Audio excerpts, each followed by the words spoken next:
تو آج کے لیکچر میں ہم نے ایک تو جو حکم تکلیفی کی پہلی قسم کے بعد جو اگلی اقسام ہے ان کو دیکھنا ہے، اور اس کے بعد حکم کی بنیادی طور پہ دو قسمیں تھیں، حکم تکلیفی اور حکم وضعی۔ تو حکم وضعی کو بھی آج ہم دیکھیں گے کہ حکم وضعی کیا ہوتا ہے، اور اس کے بعد ایک دو اور چھوٹی چھوٹی سی ڈسکشنز ہیں، ایک محکوم فی اور دوسری محکوم علیہ، ان کو بھی ہم نے دیکھنا ہے۔ تو جو حکم تکلیفی کی پانچ قسموں میں سے پہلی فرض ہم نے پڑھ لی تھی، اور فرض کے بعد جو مندوب، حرام، مکروہ اور مباح ہے، اس کا ہم نے تھوڑا سا تعارف تو کیا تھا، لیکن آج کچھ ڈیٹیل سے ہم وہ چیزیں دیکھیں گے۔ اور اس کے بعد حکم وضعی آتا ہے۔ حکم وضعی کی بنیادی طور پہ پانچ قسمیں ہیں۔ نمبر ون سبب، نمبر ٹو شرط، نمبر تھری معنی، نمبر فور رخصت و عزیمت، اور نمبر فائیو صحت، فساد اور بطلان۔ یہ پانچ قسمیں ہیں حکم وضعی کی۔ تو اس میں جو پہلی قسم ہے سبب، اس کا مطلب یہ ہے کہ شریعت نے کسی چیز کو کسی چیز کا سبب مقرر کر دیا ہو، جس طرح کہ میں بھی ہم نے سرسری بات کی بھی تھی کہ جو سورج کا ڈھلنا ہے اس کو نماز کے لیے نماز ظہر کے لیے سبب قرار دیا گیا ہے۔ اسی طرح جو شرط ہے، شرط کا مطلب یہ ہے کہ اسلام نے کسی چیز کے لیے کسی چیز کو شرط مقرر کر دیا ہے، کوئی کنڈیشن لگا دی ہے کہ یہ چیز ہوگی، یہ شرط پوری ہوگی تو مشروط ہوگا۔ مثال کے طور پہ وضو ہوگا تو نماز ہوگی، اگر وضو نہیں ہوگا تو نماز نہیں ہوگی۔ تو نماز کے لیے وضو کا ہونا یہ شرط ہے، اور یہ شرط ہوگی تو نماز یعنی مشروط پوری ہوگی، اگر شرط نہیں ہوگی تو مشروط بھی نہیں ہوگی۔ پھر اس کے بعد تیسری جو قسم ہے وہ ہے معنی۔ معنی سے مراد یہ ہے کہ کوئی رکاوٹ، کوئی جو ہے نا ہرڈل۔ تو کسی حکم کو پورا کرنے میں کوئی چیز معنی بن جائے، رکاوٹ بن جائے، ہرڈل بن جائے۔ مثال کے طور پہ ایک جو بیٹا ہے وہ اپنے باپ کی جائیداد کا وارث ہوگا، لیکن اگر خدا نخواستہ وہ مرتد ہو جاتا ہے تو یہ معنی ہو گیا اس کے وارث بننے میں، یا وہ خدا نخواستہ اپنے باپ کو قتل کر دیتا ہے تو یہ بھی معنی ہو گیا وارث بننے میں۔ اس کے بعد چوتھی قسم ہے رخصت و عزیمت۔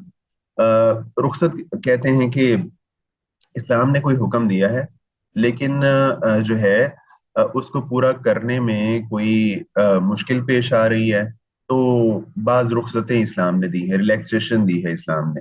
اور عزیمت کہتے ہیں کہ جو کام جیسے اللہ تعالیٰ نے کہا ہے اس کو ویسے ہی انجام دینا، رخصت کے بغیر اس کو اسی طرح ادا کرنا جس طرح کے شریعت نے حکم دیا ہے۔ اور اس کے بعد پانچویں قسم ہے صحت، فساد اور بطلان۔ صحت سے مراد یہ ہے کہ ایک بندہ جو کام کرے اس کو اس کے ارکان، صحت صحیح سے ہے، یعنی ایک بندہ جو کام کرے اس کو اس کے ارکان اور شروط کے ساتھ ادا کرے تو اس کو صحیح کہیں گے۔ لیکن اگر ایک کام ایک بندہ کر رہا ہے لیکن اس کا رکن پورا نہیں کر رہا یا شرط پوری نہیں کر رہا تو اس کو فاسد یا باطل کہیں گے۔ فاسد اور باطل میں تھوڑا سا فرق ہے، وہ ہم بک میں جا کے دیکھتے ہیں۔ اس کے بعد ایک ہماری مبحث ہے آج کے ٹاپک میں، وہ ہے محکوم فی کی۔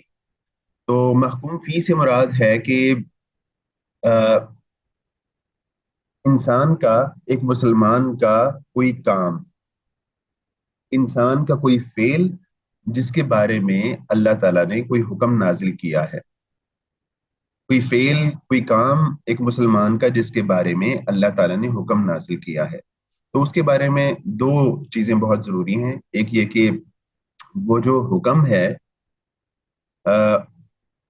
اس کا انسان کو علم ہونا چاہیے، پہلی بات یہ۔ اور دوسری بات یہ ہے کہ وہ انسان کی استطاعت میں ہونا چاہیے، انسان کی طاقت میں ہونا چاہیے کہ لا یکلف اللہ نفسا الا وسعها، کہ اللہ تعالیٰ ایک بندے کو اس کی طاقت سے زیادہ مشقت میں نہیں ڈالتا۔ تو محکوم فی کے لحاظ کے حوالے سے دو چیزیں بڑی اہم ہیں۔ ایک یہ کہ وہ جو کام بندے نے کرنا ہے